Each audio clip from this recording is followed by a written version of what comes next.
The biggest flex is not being on medication. You know, your body is your first home. Before you're living in a house, this is where you have to live. I find my workout to be my therapy, which is why I work out anywhere I go, everywhere I go. Have we ever focused on nutrition as our main subject? We haven't. A plate of idli with chutney. Now, if I had to change that plate and make it protein rich, how are you doing it? The amount of protein you consume, and especially when you do it in every meal, there is an energy shift. You are in a much better place in terms of energy. And then when you don't have that, when you only have a carb source of breakfast or lunch or dinner, you will see that carb will spike your blood sugar, give you that energy, but there'll be a sharp drop. My energy doesn't come from coffee. My energy comes from enough protein. Okay, I walked in here feeling a little sleepy because that long ride. Right. I had your protein milk and I'm feeling a little upbeat right now. Right.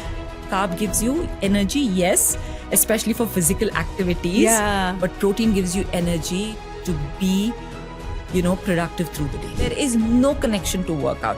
Protein is the building block of your body. Every block in your body, your hormones, your enzymes, your cells, everything in the body needs a protein to build it. You may not be working out, but you're living. So you need it. It's a part of your meal, right? I work out, so I need a little more maybe to fuel my recovery and stuff like that. That's all. Talking about real bulking, now you see me, I've been training for a decade. Cardio, strength, heavy. I've still not been successful in bulking up. Even men find it difficult to bulk up, FYI. Despite having so much more testosterone than us, 20 gram protein from a bar. How much are you going to really absorb? Do you know? We don't know. And what about protein powder? A lot of protein powders today are causing a lot of bloating issues for a lot of people. So you have to do permutation. There's lots of good powders in the market. Some of my clients in the gym who have now given up the protein powders and shifted to your milk. The high protein milk. Yes. I remember when he came out of his cancer surgery, the first meal they gave him was a protein shake. Coming to another topic, which is PCOS. I think it's here to stay. The problem is today's girls aren't talking about it. But if you change the way you eat, if you incorporate training consistently, you will be able to reverse it easily. During menopause, the amount of muscle mass loss that happens is, they say, between 3 to 5%. No, my love. 3 to 5% starts after age 30. That's before. What if we told you that the reason you're always tired, struggling with stubborn weight, or dealing with hormonal chaos isn't about eating less, it's about eating wrong? Most Indian women are walking around with a massive protein deficit. We're talking 30 to 50 grams short every single day. And your body? It's keeping score. Here's what nobody tells you. Strength isn't just physical. When you build muscle, you're also building hormone balance, metabolic resilience, and honestly, confidence that changes how you move through the world. In this episode of Good Food Talks, we sit down with Shwetambari Shetty, the woman who went from banking to rewriting the rules of women's fitness in India. She's here to tackle the myths we've internalized, that protein is dangerous, that strength training will make us bulky, that our bodies are problems to be solved instead of power to be unlocked. Hi Shweta, welcome to Good Food Talks. Thank you, Vachna. It's such a pleasure to meet you. Same here. Another Shetty. Yes, Shetty's sister. Yes.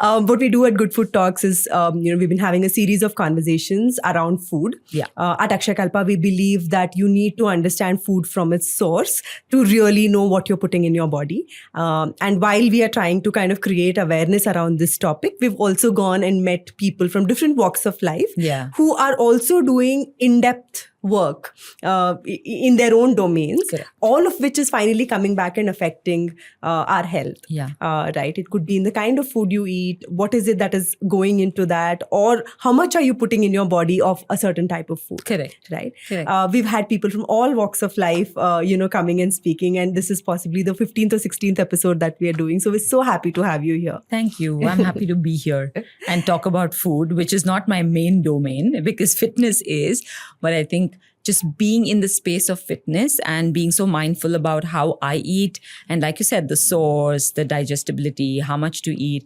I think I've gained enough knowledge.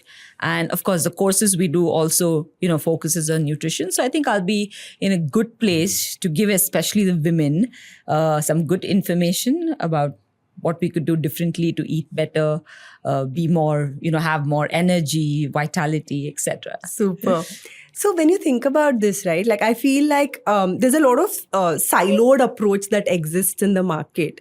It could be like when you think that, okay, I want to like get fitness into my life, there's fitness advice that you receive, but it doesn't come along with how much should you sleep, what kind of food should you eat, what about your mental health. So there's that holistic approach is not really there. Yeah, I think it's not there right from our schools, right? If you look at our education, we're learning so much. Of course, there's science, there's mathematics, there's so much. But have we ever focused on nutrition as our main subject? We haven't, right? We have not been taught about it in school. We've not been taught about anywhere. So yes, you will not get a single source that can give you a complete health profile, which involves mental health, emotional health, spiritual health, intellectual health, physical health, right? There's so many parameters, and no one talks about intellectual health. What is intellectual health?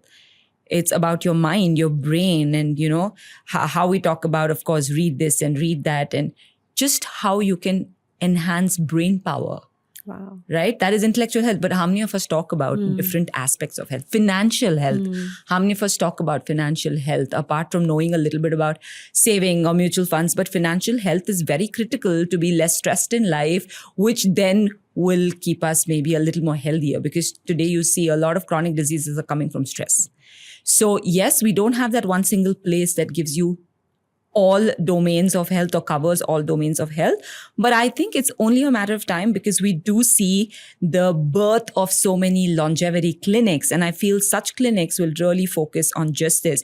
It'll focus on food, it'll focus on nutrition. It'll focus on movement, it'll focus on your mental, emotional health. And I think the people of today probably are going to need it a lot more in the near future, because burnout is high. Yeah. Yeah. And also, I think like 30, 40 years back, a lot of these things, whether we knew about it or did not know about it, existed. It was just, It was just there. And just now it's not. And hence it's becoming Correct. more and more critical. Correct. And it's good. I think we have technology to support so much of this, right? Yeah. Including our health and fitness. So it's great. I feel like we're also born in that time, or we're living that time where we can take support and help of all these amazing inventions that are happening for our health. Right. I feel like my mother, I can't do much now because we've diagnosed Parkinson's at a time that there is very little that we can do. But now Parkinson's to some extent is genetic also, right? And now if I have to identify if my sister or I, or maybe even my daughter has chances of Parkinson's, we can probably identify it much sooner, right? Given our technology and the ability to do so, and then probably do a lot of things that can help us contain it and better quality of life. So yeah, I think the burnout is high, but at the same time, what is accessible to us to make our health better is also more. So it kind of works. Yeah. I think it's also about making enough mind space for self-care. Exactly. Exactly. Yeah. Right? Like while all of this is there, if you don't choose it, use it and choose it, yeah, it's not going to help you. Yeah. True.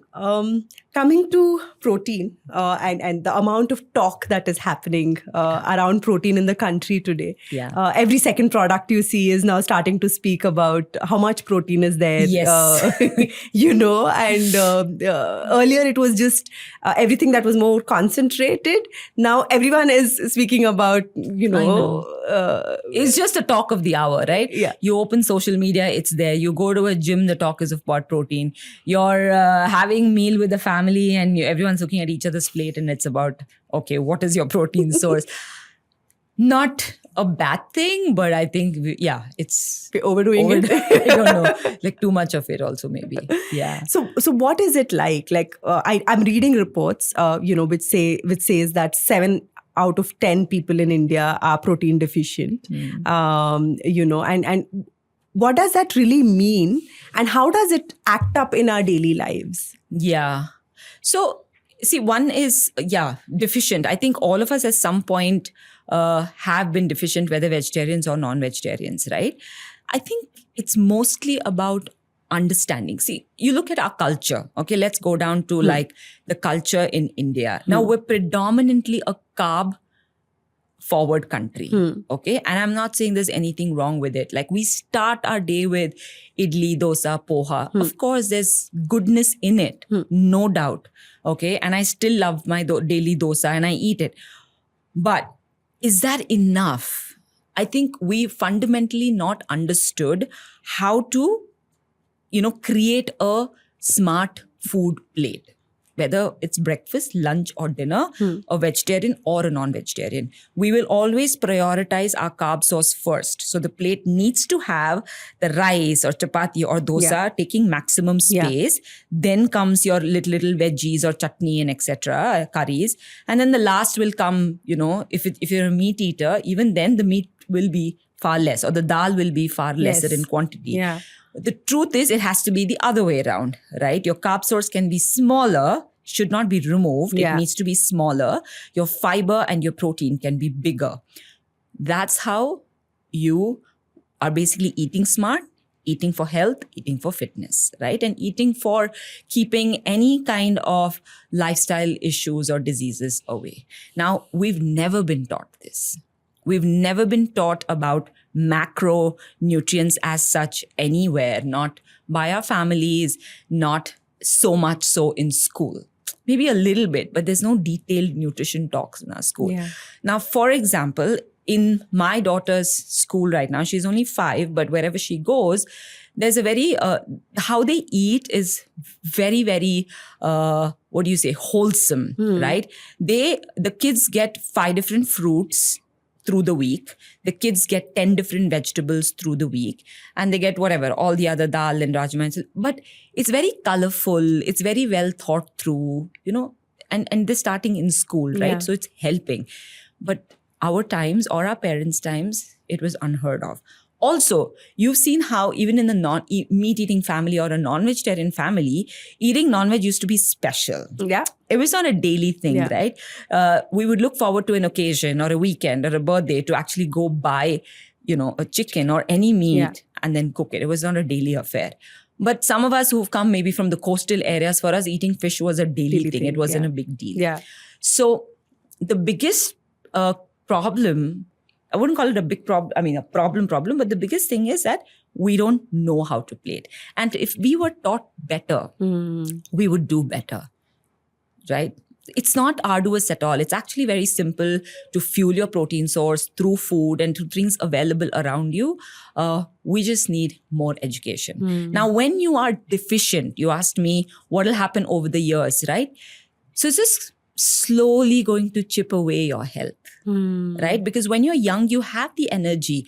But after like 35, your energy, your vitality, everything seems to deteriorate. And one of the main factors can be your nutrition. You've heard of food is medicine, right? It truly is. Like when you eat the right amount of protein in all your meals, not one meal, in all your meals, the way how energetic you are, how good you feel, right? Avoiding energy crashes midday, right? Avoiding blood sugar spikes, especially for people who have insulin resistance issues, right? Generally your nail, your hair, your skin, it just shows everywhere. It's not just about muscle.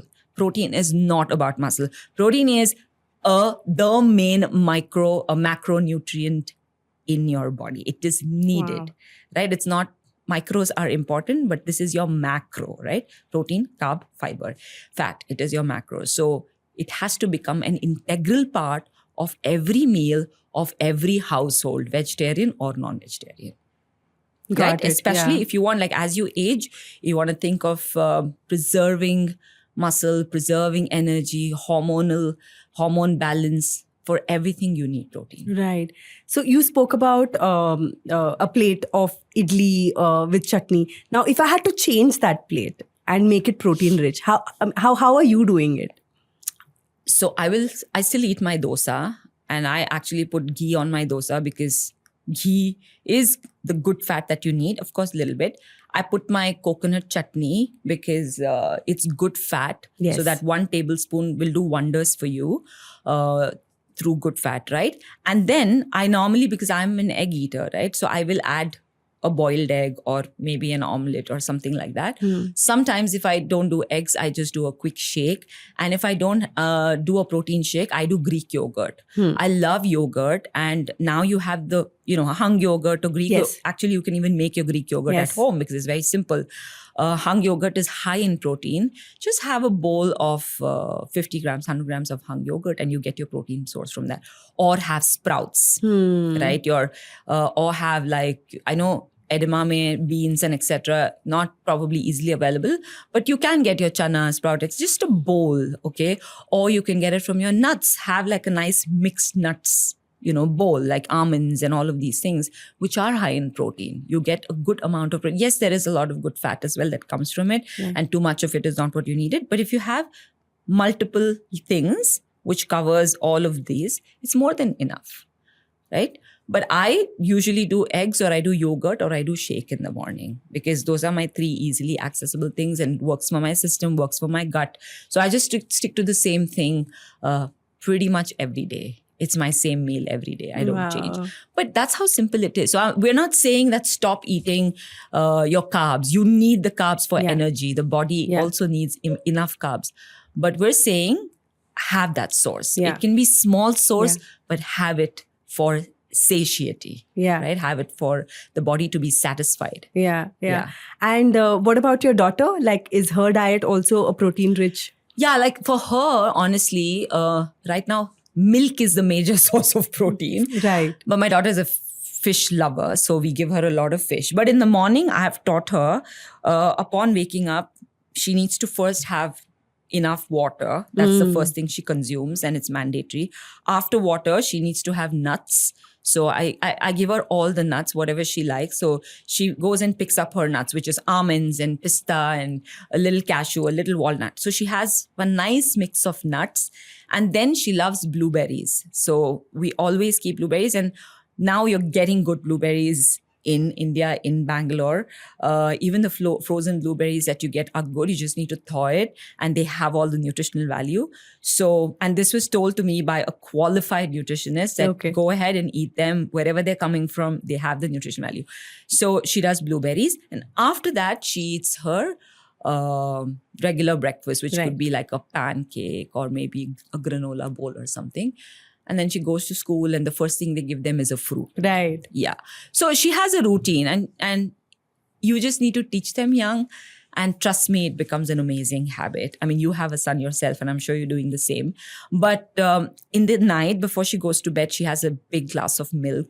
And that is another source of protein for her because we all know milk carries a lot of protein on its own anyway. And then otherwise it's just fish for dinner, which is again her main source of protein. And in school, she does whatever she does, dal and stuff like that. Yeah. So we're talking about these 5-6-year-olds who are 15, 16, 17 kilos. Yeah. So finding that much protein, honestly, is not very not that difficult hard. for these Yeah, you make kids. it sound very easy. It is easy. Yeah. It is honestly easy. I know kids are fussy eaters, but you got to work around. You got to figure them out and work around it and then just teach them the right thing. Yeah. And it's honestly what they see. Right? They see, she sees me do the same. My husband does the same. We start with nuts. I start my day with Brazil nut. Right? Because during pregnancy, my thyroid was going haywire. So then to control it, I didn't want to go on medication. So Brazil nut is like your superfood for people with hypothyroid. And ever since my nutritionist, Ryan Fernando, put me on it, I've been having it for years now. That's the first thing I eat every single morning when I wake up. So she sees it and she's like, okay, Mama's eating nuts, so I'll also eat nuts first thing in the morning. That's lovely. So, yeah. You just build these small habits. I mean, I think a lot of my habits also to some extent were built by my parents. I can't say that they didn't teach me enough. Including drinking alcohol. That I blame my father, but yeah, the good stuff as well. Okay, so you have, in other podcasts, I've heard you say that, we need 1 to 1.6 grams of protein per kg of our body weight. But there's research to say we are getting about maybe 35 to 40 grams at max in our daily diet. This difference, I know that in the long run, it is going to show up, in different ways. Yeah. But what is it? That moment. Yeah. Yeah. I mean, this for everyone listening, right? They need to just see if this is what they're going through. Now, we're talking about 1 to 1.2, 1.5, if you can. 1.5 is very aggressive. Right. But even if you're getting body weight, let's say you are 60 kilos. Yeah. If you're getting even 60 grams of protein through the day, you're in a good place. Right. Right? That's your minimum. Okay. If you're getting 50, you're still in a decent place, right? Anything less, like you said, first thing you'll see is you'll see a shift in energy. Okay. The amount of protein you consume, and especially when you do it in every meal, there is an energy shift. You are in a much better place in terms of energy. And then when you don't have that, when you only have a carb source of breakfast or lunch or dinner, you will see that carb will spike your blood sugar, give you that energy, but there'll be a sharp drop. So your energy crash happens a lot faster when you do not have protein in every single meal, right?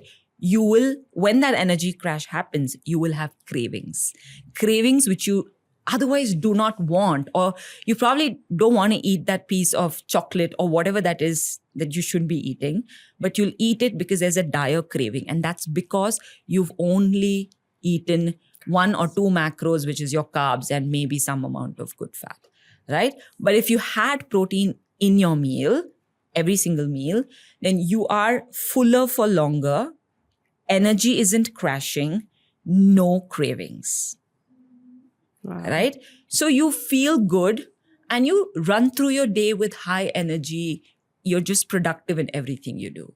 And this is my personal experience, apart from the fact that this is also science. This is my personal experience. The days I don't have my typical protein in the morning, I know by 1 p.m., I just feel like I need to find myself a bed.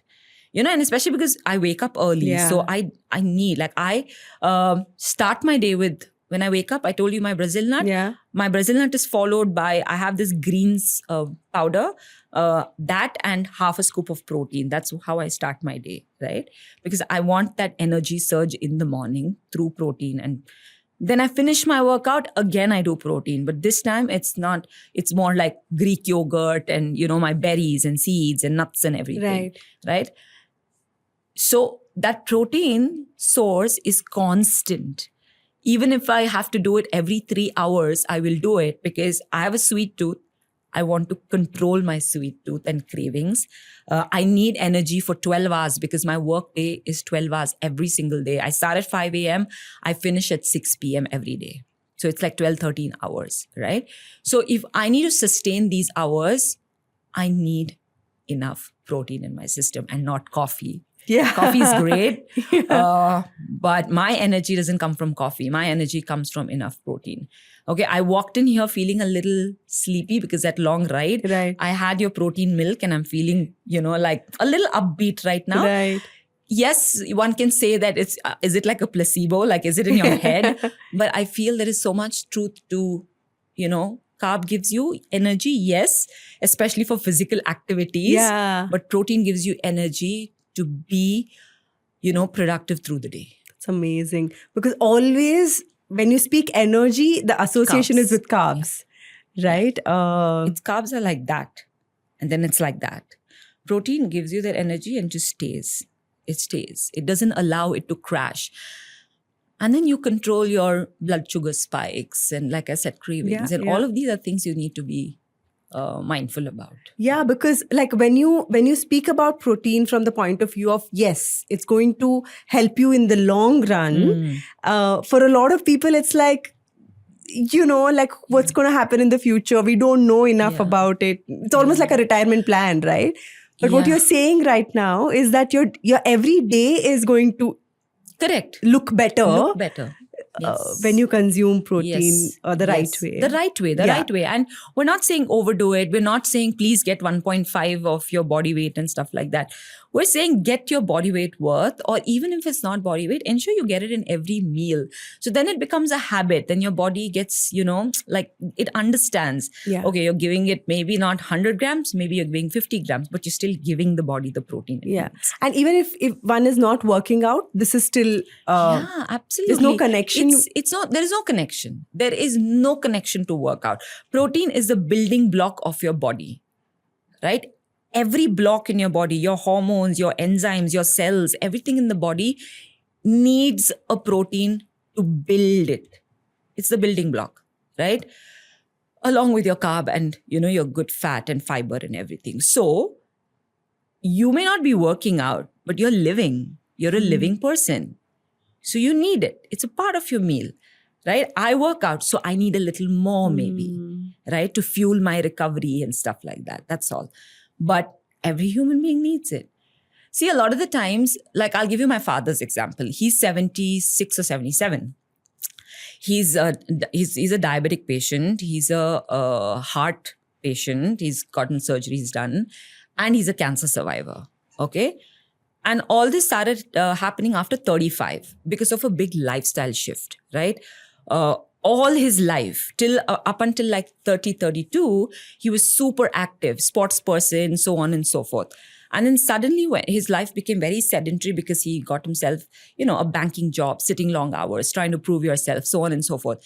And then a lot of drinking and all of those things with, your colleagues and stuff like that. In no time, he was hit with diabetes. And in his days, there was no concept of a sugar fit to reverse diabetes. You get on medication, you have no choice, right? But I have seen how he's changed everything to accommodate his illness. In the sense, he's not changed his lifestyle, okay? He still has a huge social life, he still drinks, but how exercise and eating a certain way became such an integral part of his life. From then, he was always active, but from then till now, every morning he works out for 1.5 to 2 hours, right? He leaves home around 4:35 in the morning, and by the time he comes back, 6:37, he's already done some 15,000 steps, 15,000 steps, right? And then the way he eats, right? He will not take a protein shake, but he knows he would have soaked his nuts overnight and to eat in the morning. He knows that he has to eat eggs or some other protein source in the morning, then a chicken or a fish. This was pretty much his lifestyle all his life. And he's just doubled down on it right now. Through that and just medication, he lives a great life, even at 77, with all these diseases and all major ones, right? So food, the way you eat, you can live a great life, great quality of life, with or without diseases, if you can learn to, eat right. Right? Sometimes you get certain diseases which you have no control over. For example, my mother's Parkinson's. We have no control. Food is also not helping here. No nutrition. But I'm trying to get her to have more protein because that'll at least give her some strength and some energy. None of it is really working because it's a different type of disease. But then there are diseases like what my dad is dealing with, like your diabetes and cancer and everything. I remember when he came out of his cancer surgery, the first meal they gave him was a protein shake. This is a hospital protein, okay? It's a very different protein, right? The first meal they gave him was protein. Fluid, only fluids for some time. But I was amazed. I'm like, this is where it starts. But the doctors don't tell us about protein, right? When you go for a consultation for whatever it is that you're dealing with, no one talks about go fix your nutrition.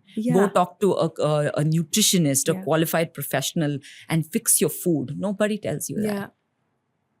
But I trust a nutritionist 100%. As in, I think almost all my life, I've had a nutritionist with me, in the sense I do it 6 months on, 6 months off, especially when I'm competing or something like that.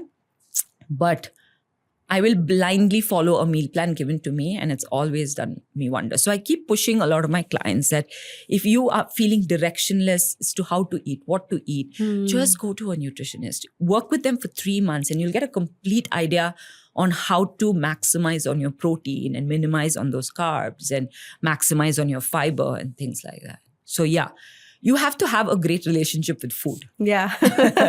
And one of the best ways to do it is really understand how to plate. Yeah.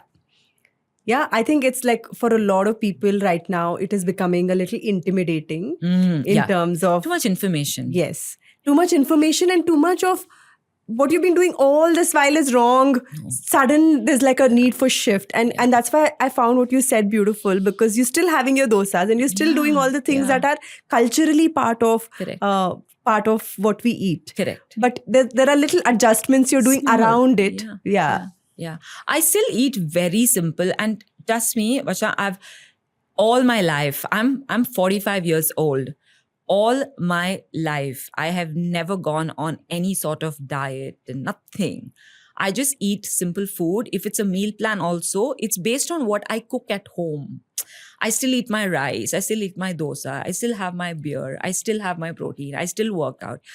I do everything in moderation. Yeah. Right? And that's what it is about. Yeah.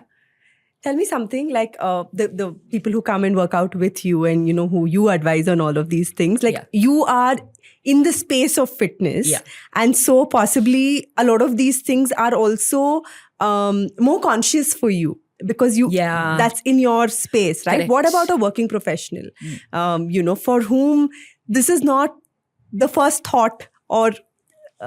you know what I'm saying? Like your mind is preoccupied with other things. 100%. Yeah, I agree with you. For people who are in, like corporate roles and everything else becomes difficult, I would suggest meal prepping is the best thing that exists, right?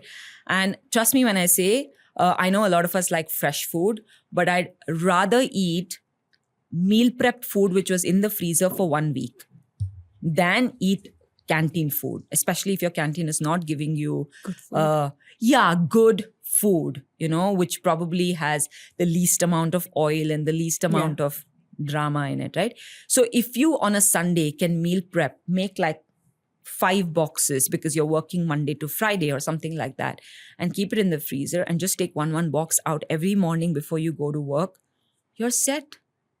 I know of fitness professionals who do that and they're all doing great. Like there's nothing wrong in freezing food for like 5, 7, 10 days and just like thawing it and heating it and eating it. The nutrition is still there, right? It's better than eating in some random, order on Swiggy or that kind of stuff.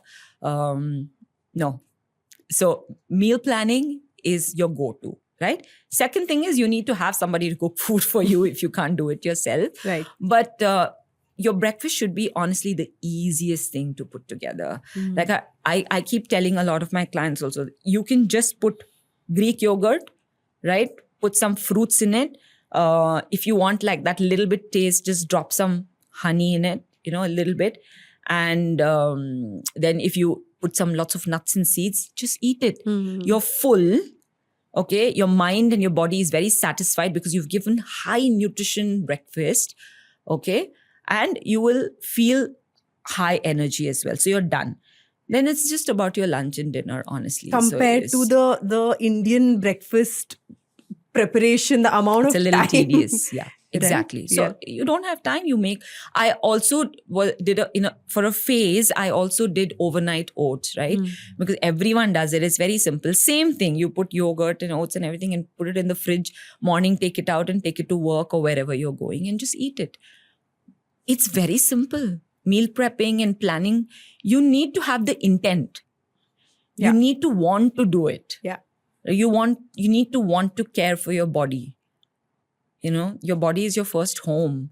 Before you're living in a house, this is where you have to live. So if you don't take care of this, so for me, I look at it like that. Like I want to feel good. I want to feel like I'm able to be independent as long as I can, not have any diseases, hopefully. And that's my goal, to wake up every day at 4:45 and show up at the gym. That's all. And to eat right. So That's it's really amazing. about, for people in the corporates, they may probably say, oh, it's easier said than done. Trust me, meal prep is easier said than done. Easier done. Easier done. Easier done. Very, very easy. Right. And it needs to be simple. Like, for example, I'll give you a vegetarian lunch, right? If you have to meal prep, put a little rice, put a little cooked rajma next to it, and put a little mixed vegetables. Close the dabba. When it cools down, put it in the freezer and then thaw it. So you have rajma is great source of protein, also has some carbs, but also for vegetarians is good source of protein. You have all your fiber through your vegetables and you have little bit rice as carbs. You're done. Why was that hard? Like cooking rajma rice and some vegetables is not difficult. No? And you can do this with non-vegetarian. Yeah, same with thing. chicken Like a and- non-veg, like little rice or quinoa, whatever you like. It's just when you deep freeze things like roti and all, it becomes a little tricky. But rice, quinoa and all is very, very easy. And I'm sure everybody loves rice. So it shouldn't be It's such a a problem. rice-eating country. And for such people in the night, I would always say keep it really simple. Don't overdo the carbs. Just have like small portion of carbs and have a bigger portion of your fiber and protein, because that way, when you're sleeping as well, with enough protein in your system, your blood sugar regulation happens very well. Your body also, your muscles and everything, the recovery and repair happens well. When you have a high protein dinner, when you have a high carb dinner, right, then your body is taking more effort in digesting that food. That carb is not contributing to anything at night. So a little bit carb, and the protein is actually contributing to a lot more for the body.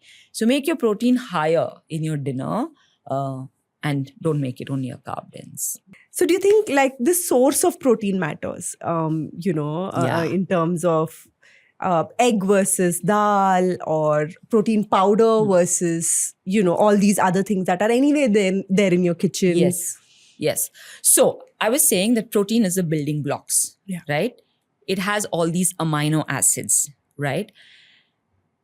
A source of a protein, will matter, because these amino acids coming from that source is very important. Number one. Second is the digestibility and the bioavailability of that source, right? Which is why when you compare a dal to, say, a dairy or animal product, egg or something, there is a difference, right? You're going to get everything, all those amino acids that a protein needs to give you, a lot more in your dairy and animal source than the carb. And that is the truth, right? So the source will 100% matter, which is why for a non-vegetarian, when they do like chicken and, all of the other dairy product like eggs and stuff, they've gotten enough lean, real protein with all the amino acids. But when they have done vegetarian sources, they need to have multiple types. They can't do only dal and say, "Arey ho gaya, I'm done. My protein source is done." To complete the amino acid profile of a protein, you will need a little bit dal, little bit nuts, little bit tofu, or little bit, like there has to be multiple sources to cover the profile. You can't stick to one. Like I can't eat only paneer every day and say that ho gaya. Right? I will need to do different sources of vegetarian protein to cover the amino acid profile. Oh, wow. Yes. Because I hear a lot of people now saying 200 grams of protein, 200 grams of paneer, it has about 45, 50 grams of protein. No, won't work. It'll work for that protein source, right? But there will be certain amino acids missing in your vegetarian protein. So you need to ensure that maybe you're getting 5 different types of food in your vegetarian sources that will probably complete that profile, versus one chicken that can complete the amino acid profile. Which is why we always say, like, then there are good plant-based protein shakes in the market today. And we tell our vegetarian clients that take one shake a day. Yeah. Right? It's not going to do you any harm. But see how you feel. See how your gut feels and etc. But same thing with food, right? Now you're having different sources of protein. I know a lot of people who tell me paneer doesn't work for them. So you may have 5 sources that I'm telling you have, but out of that, what if 2 sources don't even work for your body? then you'll have to find two other. Right? Got it. And same thing with non-veg, I'm guessing. But some of us have suddenly become lactose intolerant. Right? So then maybe I can't have dairy. Maybe I can have yogurt or Greek yogurt or something, but maybe I can't have milk or those sources. So you have to figure, first of all, what works for you, but 100%. So that's where the digestibility comes into play. Yeah. So one is the amino acid profile, right? And second is your digestibility. Now, in the 5 sources I gave you, you may not be able to digest tofu at all. So you'll have to remove it. For example, you may not be able to digest curd or yogurt, right? Then you'll have to stick to maybe only eggs. Some of us have bloating from egg. Like I'm one of those people. Okay. I love eggs. I eat in moderation. But if I overdo it, then I know, I'll have a lot of issues. So you can't, like, for example, say 1 egg is 6 grams of protein. So I'm going to do 7, 8 eggs. Yeah, I can't. There are people who can and their huh. body will fully accept it. But I cannot. So I'll have to eat like 2 eggs and be happy. And then maybe find another source, which could be a chicken or a fish or, something else. Okay. Or a shake or something. Similarly. So having said that, yes, sources of protein will determine, your whole protein amino acid profile and the digestibility. So there are 2 things you have to keep in mind. Got it. And not like in the market, like you said, there's so many things now. 20 gram protein from a bar. Yeah. Right? How much are you going to really absorb? Do you know? We don't know. I'm eating the whole bar thinking that I'm getting 20 gram protein. Maybe my body, the digestibility is not there.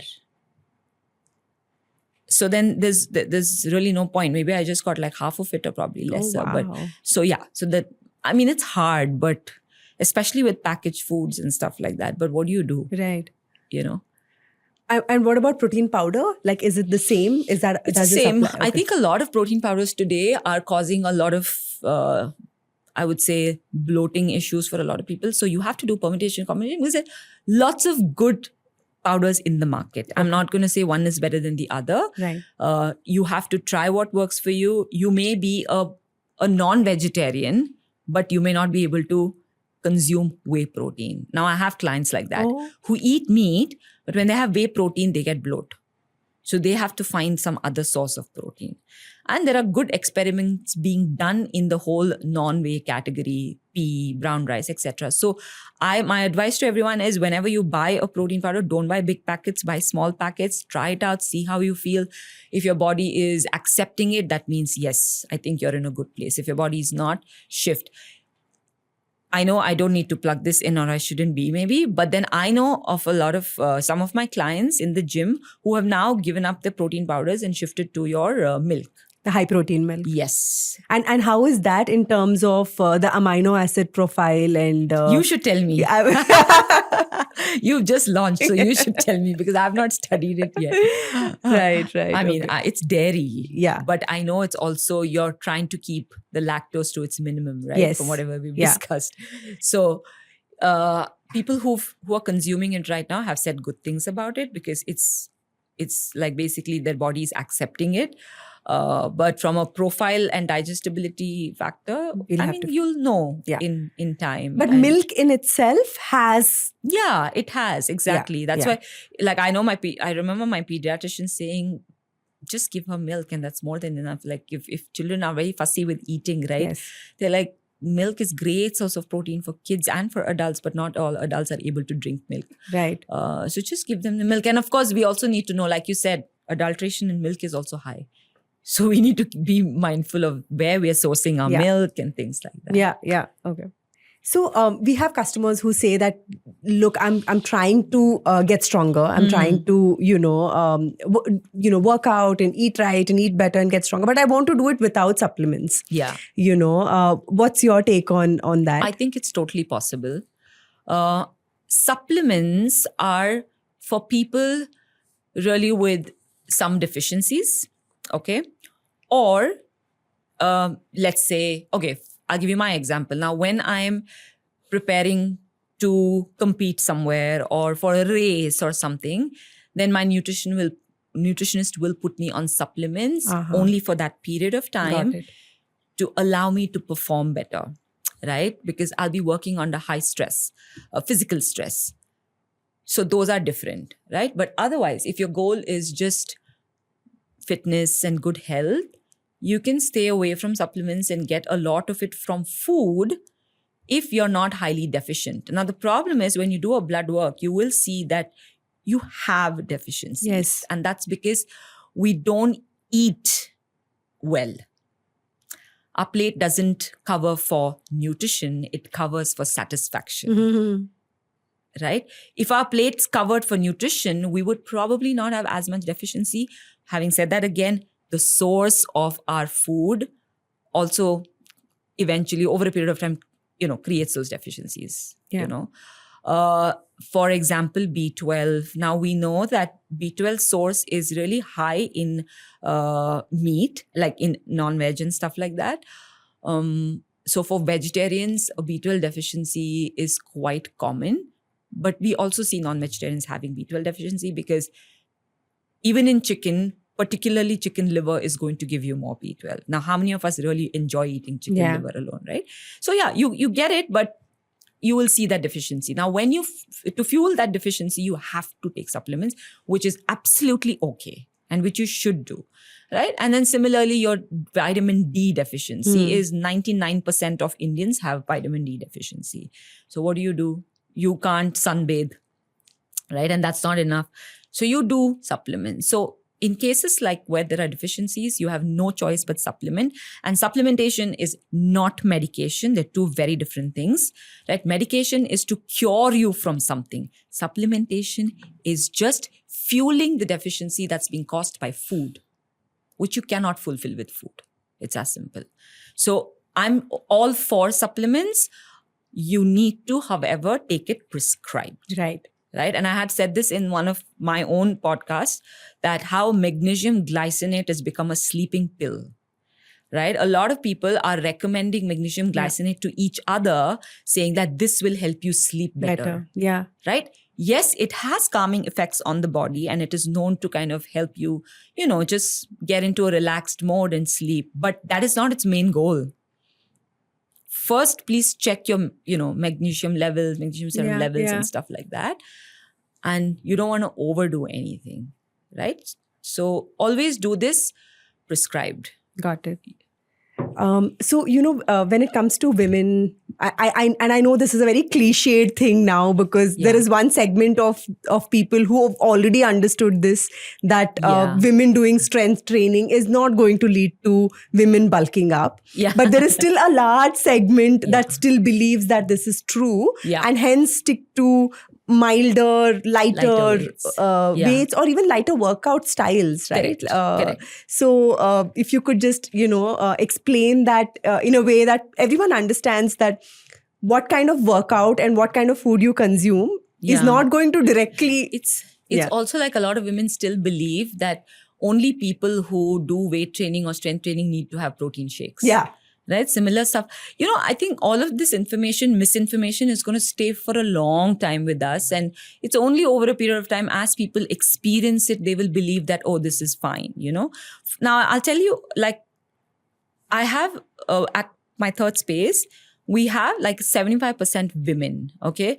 A lot of women who've already been doing strength training and a lot of women who've never touched weights but come here and done it for the first time.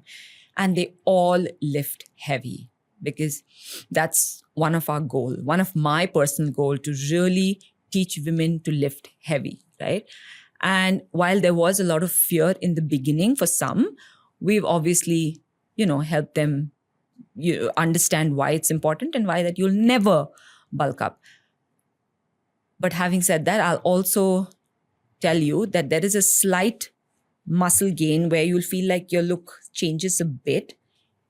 And there are women who've come and said, no, I don't want this. So can you change that for me? So it's still there. Even amongst people who are working out together, you will see, it's about how do I look in my clothes in front of the mirror and stuff like that. Anyway, but talking about real bulking, now you see me, I've been training for a decade. Or a little more than a decade, right? Cardio, strength, heavy, all of that. I've still not been successful in bulking up. I just, look like someone who works out. Yeah. That's all. Right? And I know I'm strong, but I've not been able to. I've done enough protein. I've done everything possible. I've not been successful.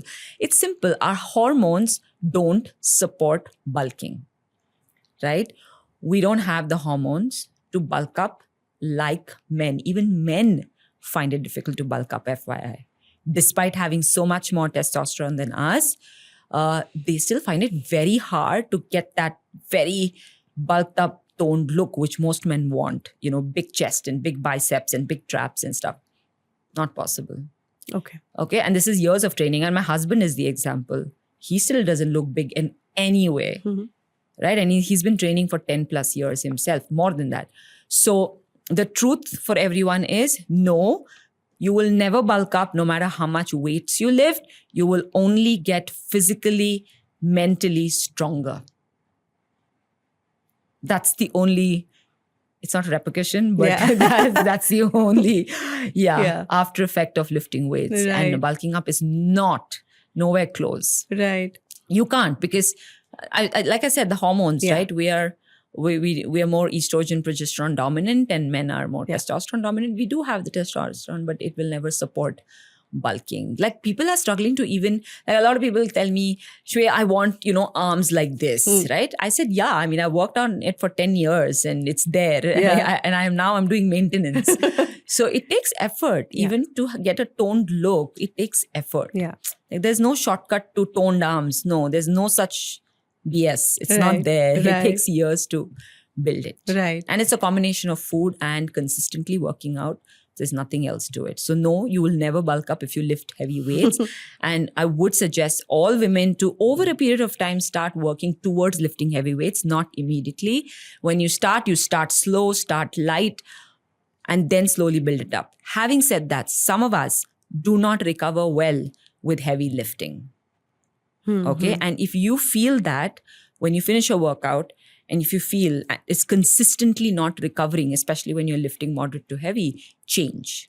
For that category of people, you do lightweight with more reps, right? So let's say I'm doing 50 kg squat and I'm doing it for 5 to 8 reps. Okay, it's working for me. For the other person who does not work for heavy lifting, they can do 25 kg, but do 10 reps or 12 or 15 repetitions. Right? So you're still firing the muscle that needs to fire, just a little more endurance, right? Not completely strength, but slowly build up to it. Because I know I've spoken to women who've come and told me that I'm not able to recover when I push myself too much and do heavy. Or you change the way you work out, your whole format, like do 1 lift a day, then take a break, do the next lift on the 3rd day. Give your body more room for recovery. All our bodies are made different. You and I don't need to be able to do the same workout or the same weight. No. That is very important to identify. Don't ego workout, don't ego lift. Figure out what works for you. Right. And then stick to it. Right. I feel like shifting to Indranagar now, Shweta. No, I mean, see, honestly, the goal is to get all my women to lift, but then we also need to be cognizant of the fact that our lifestyles are all so different. Our cultures could be different, where I come from and where another member of mine comes from, how we've grown up. So many factors, small factors that can make our lifestyles, our stressors, our sleeping pattern, which nobody talks about, but sleep has a big role to play in our health, right? So you need to be mindful of all of this, where your mind space is. Absolutely. Are you an anxious person? Are you a general stressor? Do small things bother you? All those things can have an impact. Yeah, absolutely. Coming to another topic, which is PCOS. Every second girl, in my team now, when we speak, this is has become a very, very common topic. And I feel like so many of them struggling with it. It breaks my heart to, see them going through this. But I think it's here to stay. How do we, what is your advice to them? Again, whatever you have already spoken about, which is strength training, does that play a role in fighting this? Does protein play a role in fighting this? Like, you've pointed it out right. I mean, PCOS is very common, right? It's Again, hormonal imbalance. It's a metabolic, concern issue. And the only shift that can be made here is lifestyle. Right? There's nothing else you can do because if you don't fix it, especially your irregular cycles, the inflammation, the insulin resistance is going to go out of control, right? You will eventually, the path is diabetes, right? And then thyroid, diabetes, all of that. It's like a cycle. So you have to fix it when you see that your periods have started going haywire for like 3 months now consecutively. I know one-off month because of certain stressors it can. But I tell all the women that I can tell that treat your period as your monthly report card to good health or to health, right? We have that privilege and men don't, That because your periods are there for a reason, right? And when your periods are messing up, the dates are messing up, the cycle is messing up, that means your body is signaling a problem. That should be your alarm, right? And it happens consecutively for 3 months. You know that now I need to go to the doctor before I make it worse. But the problem is today's girls aren't talking about it, right? They're not talking about it to each other as friends, or they're not talking about it to their parents. Really? Or like I know of so many kids in sports who miss their periods are not talking about it, but that's a problem. And if the problem is not now, the problem will come in the future. Yeah. It may not even result to PCOS. It may result to something else because your periods are important. It may lead to a problem in conception in the future. You may not be able to conceive because we are not able to, your cycle's messed up. We can't find your ovulation. So how will you conceive? Right? So it's not an immediate problem. It can be a future problem. But when you have irregular cycles, that's your starting point to know that something is off and that's your hormonal imbalance, right? This now is happening a lot more because of our lifestyle, because we're eating out a lot more. We're not eating on time. We don't sleep on time. We don't get the full sleep cycle. We're stressing so much more. Maybe the physical activities are higher. Whatever it is, there could be so many reasons we need to identify. But if you change the way you eat, if you incorporate training consistently, you will be able to reverse it easily. And we've seen people reverse it easily, right? With your training, do not do anything very high intensity because your body is already inflamed with PCOS, right? And while exercise contributes to inflammation, which is good inflammation, you don't want to further inflame it and cause confusion. So you always do light to moderate weights, more reps, do a lot of walking, that don't do intense running and stuff like that. It's not going to serve the purpose. So have a smart workout plan. Second, and has to be very consistent. Second, with your food, protein forward. Because you're already, going to have insulin resistance, right? So now if you do protein forward eating, you will control all those sugar spikes, unnecessary cravings and things like that. And that could also help you regulate your hormones, right? So your fiber, protein, etc. becomes supremely important. So get on a smart meal plan. Spend that money. Find yourself a good nutritionist. And it's only a matter of 3 to 4 or 3 to 6 months where you'll be able to reverse it and take full control of your life. Any of these identified early, like thyroid, even thyroid is like a common thing now. So if you identify early and fix it, trust me, you'll be able to reverse anything, including diabetes now. Wow. Yeah. So talk about it. Talk about it, seek help, go to a doctor, go to a professional, get it done. That's it.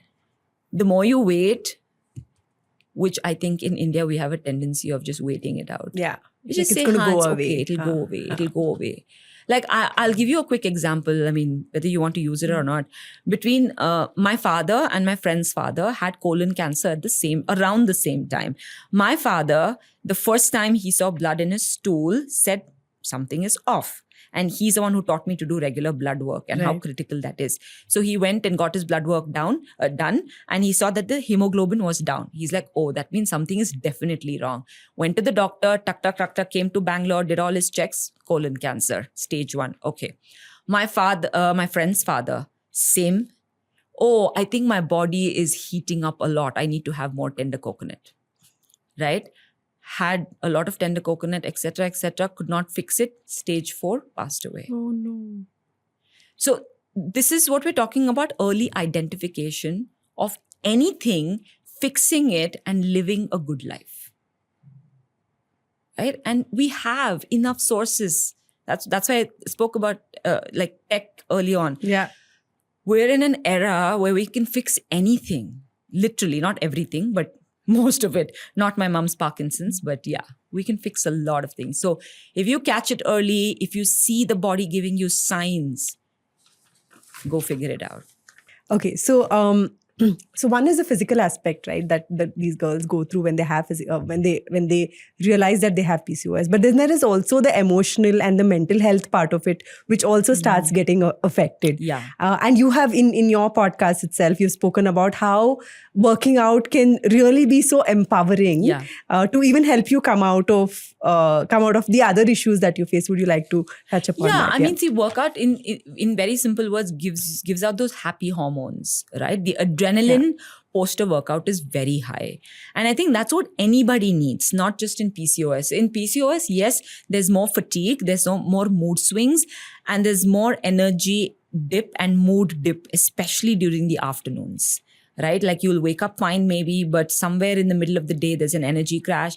You feel low. You feel like, just low in energy, low in everything. And for people who work out, because of the hormones, post-workout hormones, your adrenaline is going to be high and you're going to feel good. Having said that, I mean, I'm still not going to use this as a replacement for seeing a therapist, right? People need to separate the two, including myself maybe. I mean, because I find my workout to be my therapy, which is why I work out anywhere I go, everywhere I go, wherever I am. But I think it's very important to identify that not everything, a workout can't fix everything. Sometimes you just need that support and you need it. It's as simple as that. Yeah. So take it when you need it before it gets worse. Right. Yeah. So I wouldn't attribute it fully to the workout, but yes, a workout can give you a great mood after. Yeah. Yeah. We were speaking about this before. I keep saying this to my husband that just go do your workout because you bring a much better self of you to the family when you do that. So. That's me.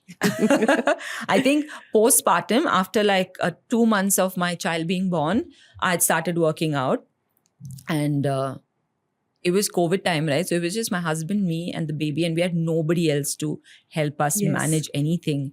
And no matter what it was, he would ensure that he would take complete care of the daughter because I needed that 1 full hour away to just do my workout. Nothing else. Yeah. I did not need to step out for a walk. I didn't need coffee. I didn't need time with my friends. I didn't need anything. I just needed that little bit of sweating out inside the house because you're in COVID. Right. You can't go out. And then it just made me a happier person. So it's true. Yeah. Okay, moving on to menopause. The connection between menopause and the food, menopause and exercise, and protein. Does it play a role there as well? Yeah, protein plays a role everywhere. Yeah. I said it's a macro. Yeah. From the time you're born, your child, what did your baby first have? Mother's milk. Yeah, what is that? Protein. Yeah. Right. Exactly. From the time you're born till you are ready to leave, you have to eat protein, carb, fat, fiber, etc. Right? So is there anything particular you want to know about menopause or Yeah, so one part is, that during menopause, the amount of muscle mass loss that happens is, they say, between 3 to 5%. No, my love. Okay. 3 to 5% starts after age 30. That's before. Way before. Age 30, that is where it starts. Post 30 is where you start losing muscle mass, right? And then it just goes up every decade. And then when you hit perimenopause, which can start anytime after 35, 36, by the way, and you won't even know you've started it. Right. It can also start much later at 44, 45 also. But the moment you start perimenopause, there's further drop. So it keeps dropping at a larger percentage. And then post-menopause, if you've not done anything in terms of, preserve your muscle and stuff like that, then you'll have a lot of other complications, right? You just become weak, your joints start hurting, you will have falls. Those falls will lead to hip fractures and all of those things. Or because of menopause, there is estrogen depletion. Basically, hormones go haywire, right? It's in simple words. So then estrogen depletion will affect your brain. Your woman's brain will age much faster than man's because of menopause. So then those kind of, complications like Alzheimer's and those kind of things will start showing up.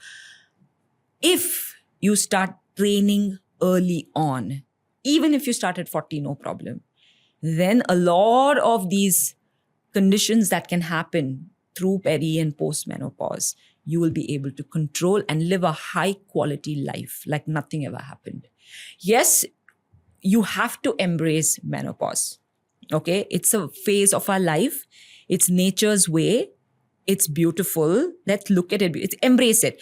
And this thing saying it's beautiful is I learned it from the Japanese culture, because I've spent little time with a Japanese friend, and she and I've seen her mother and her, and I've spoken, and the way they look at menopause as just a part of their life, and let's live it, right? And live it well and do whatever little they can, versus how we are all approaching perimenopause and menopause right now like it's a disease, like being so afraid. It's the mind, right? You need, like when a woman gets her first period, if your mother had told you about it, then you're accepting it so much more gracefully. Yeah. But if you weren't prepared for it, you're like, oh my God, why am I bleeding? Right? You're in shock. Same thing. If you know about the fact that you have to go through this phase of your life, you can do it graciously. Right? Learn about it. Do everything possible to make it a smoother process. It may not be. For some of us, it's going to be hard. Those night sweats, hot flashes, brain fog, forgetfulness, all of those things. For some of us, it'll be fairly easier. It all depends on what kind of treatments or what you're doing about it. So my first thing to all the women is you need to start taking care of your health way in advance. Don't wait to hit menopause. I'm not saying that's late, but you can do it sooner. And the sooner you do, the more muscle you preserve, the more bone you preserve, the more stronger you're going to enter into your 60s and 70s. And, you'll be more independent, you'll be disease-free, and you'll enjoy the quality of life. It's not the years, right? Yeah. You could live 100 and live like crap. My grandmother turned 100 last month, my mother's mother. And she has great quality of life, right? I still have to search for her grace.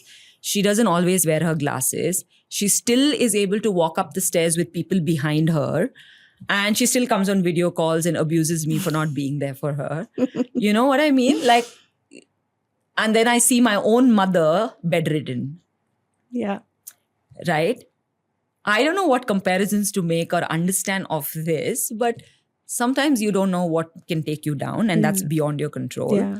But if you've taken great care of yourself with your food, and I'm sure my grandmom did. Yeah. So Right? my granny lived till when she was 88. Yeah. And, she had a fall, and that fall got a little complicated, and that's, Yes, and exactly. in 3 months she passed on. Yes. But just before that, like we had a chat where she told me, I don't have high blood pressure, I don't have diabetes, I don't have high cholesterol, I am not on a single medication. Exactly. Right? So till then, the life that she has lived, with all its complications, Yes. she still led a very, very beautiful and very independent life. And I keep telling this to myself that I want to age like her, Exactly. And Exactly. I think, Yeah, the biggest flex is not being on medication.